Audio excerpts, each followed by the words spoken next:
حضرت ابن عباس رضی اللہ تعالیٰ عنہ سے روایت ہے کہ حضرت جبرائیل علیہ السلام نے رسول اللہ صلی اللہ علیہ وسلم سے عرض کیا، مجھے بتائیے ایمان کیا ہے؟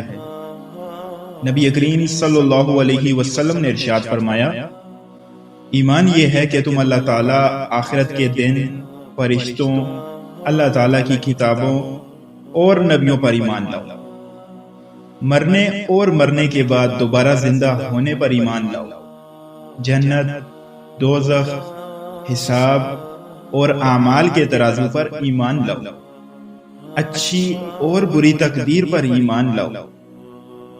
حضرت جبرائیل علیہ السلام نے عرض کیا، جب میں ان تمام باتوں پر ایمان لے آیا تو کیا میں ایمان والا ہو گیا؟